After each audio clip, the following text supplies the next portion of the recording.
Hail the chat. Hail the War Campaign Eternal. We got Mr. Gattori Hanzo with us, Mr. Panboy, Dong Lover, Soy Child, Mr. Panboy. Well, One I mean, more it's time. not too formal, but on YouTube, Panboy, Lando, Soy Child, Dong Lover, but most people just call me Pan. Hail, brother. You got to get it right. All Get it right. right. Yeah.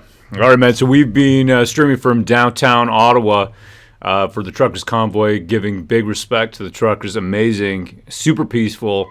You can check out the streams on our channel if you haven't already. But I'm super, super amazed. By the way, my name is Ro, just in case you don't know. And we're covering right over here some news that is quite sad, actually, and I'm incredulous over here. Take it away, brother. Let's take a look. It says, update, GoFundMe statement on the Freedom Convoy 2022 fundraiser. GoFundMe supports peaceful protests, and we believe that was the intention of the Freedom Convoy 2022 fundraiser when it was first created. We now have evidence from law enforcement that the previously peaceful demonstration has become an occupation. I'm just looking at this. I want to highlight it. You know what I mean? It's become an occupation. We now have evidence from law enforcement that. So how do you become an occupation, Pen? First of all, that's what I want to know. What does that mean?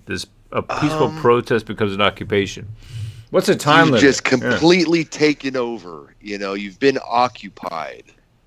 I remember years back when they were doing the Occupy Wall Street and all the other occupies that just basically turned cities along the West Coast into, lack of a better term, shitholes.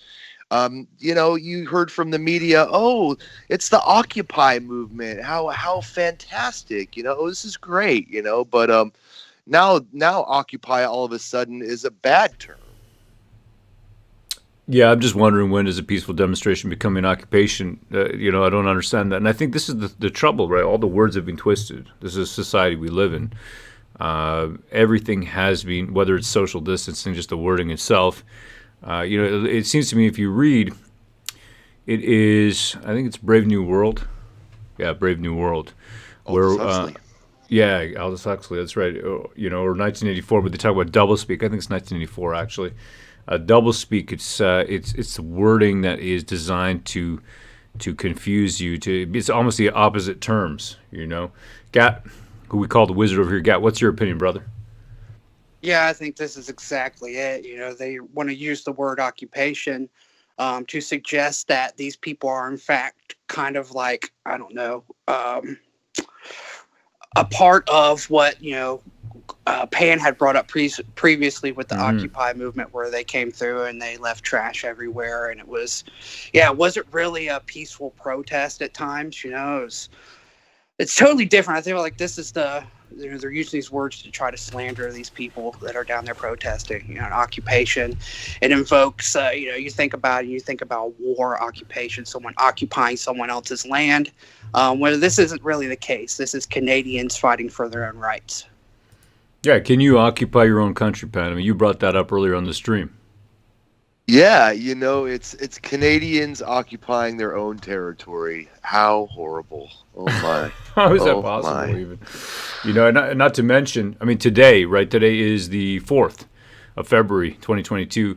Today we were streaming for about 2 hours, and just walking around the city, looking around what was happening and filming. They were actually putting up bouncy castles. The atmosphere is like a fair. There's dancing. There's people from all over. Was I occupying because I came down to enjoy the festivities, and I also got a freedom hot dog, a free dog? Okay. Oh, yeah. Oh, you occupier. Yeah, I mean, it was like a festival. Everyone's having fun. There's like all sorts of different music going on. People playing instruments, serving food. Like Rose said, they're even inflating a bouncy castle. So For kids. Yeah, once again, the fake news media out there telling you in negative terms, describing what's happening, and it's completely false. It's a festival. Everyone's having fun. Unbelievable. All right, let's continue this article. Here we go. To ensure GoFundMe remains a trusted platform, We work with local authorities to ensure we have a detailed, factual understanding of events taking place on the ground. Following a review of relevant facts and multiple discussions with local law enforcement and the city's official, this fundraiser is now in violation of our terms of service. Term 8, which prohibits the promotion of violence and harassment, has been removed from the platform. So they're saying that there's been violence and harassment, which is patently untrue. That is incredible to hear. Well, is it incredible? Not really anymore when we live in an age of lies, the age of deceit. In the age of deceit and mendacity, truth is our sword and our shield, brethren, which is why we say that this is a spiritual war. We are the war campaign. Hail, brethren. Let's see over here. Okay, so we continue down. And this is really just one more note, something to note here, and I'd like your opinion, Gat, if you'd be so kind, brother. Following a review of relevant facts and multiple discussions with local law enforcement and city officials. Okay, so what happened there? What do you think happened there? That's my question for you. Well, they took the spin that the mainstream media has put out there. You know, there was the issue with the statue. They said people are defacing the statue, which we found out wasn't true. You know, there's a handful of incidents that they basically inflated to try to fit their narrative, right? And so, yeah, I mean, this is no surprise. I think GoFundMe has a history of using this stuff against people that would be considered, I guess, would you consider this protest conservative? They would.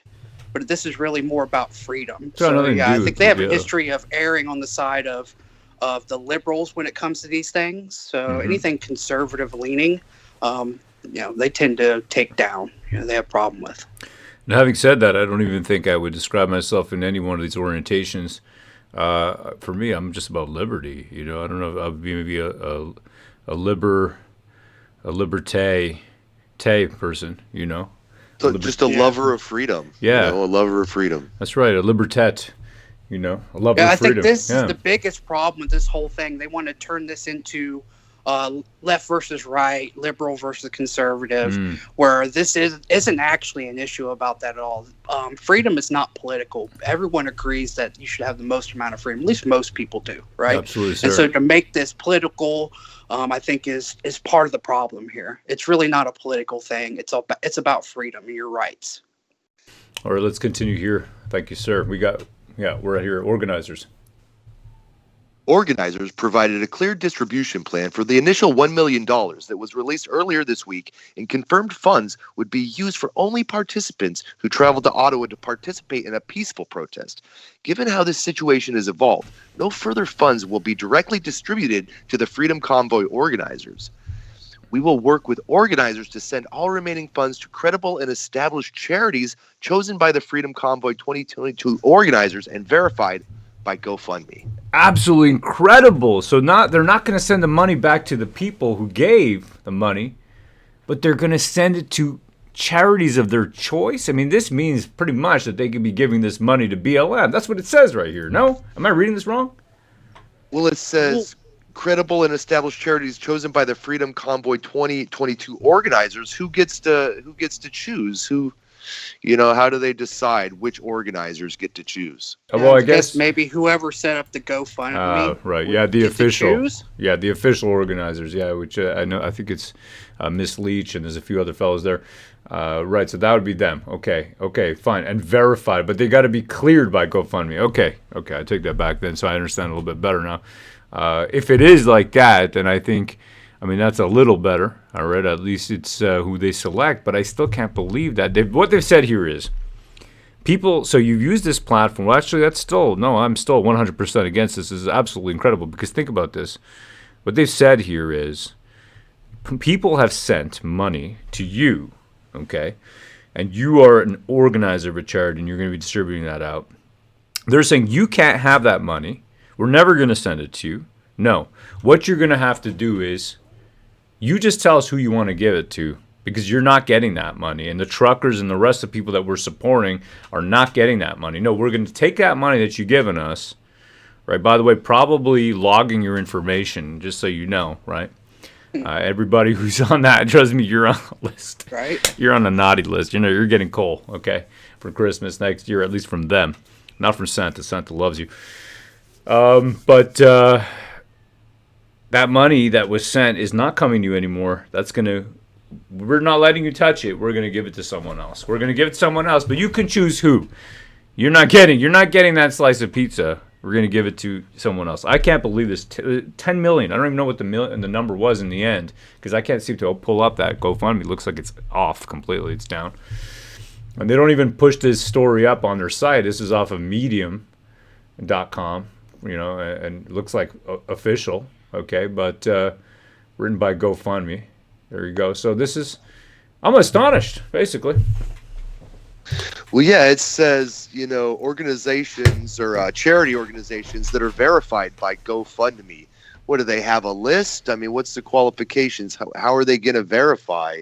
I mean, the organizers of the GoFundMe itself could say, okay, we want to distribute it to this charity organization, and then GoFundMe, for whatever reason, says, no, we don't like that. So, I mean, who's going to get the money? Where's it going to go? Who decides? It's kind of a mess. And it's a shame, in my opinion, that the people that it was intended to be given to, this money, they're not going to see it. No, they're not. Now, the thing is, first of all, I'll never give another dollar to GoFundMe. I'm telling you, I'm done. There's so many companies I won't deal with after this debacle. But GoFundMe, I will never use again. I just can't. This is incredible what they're doing over here.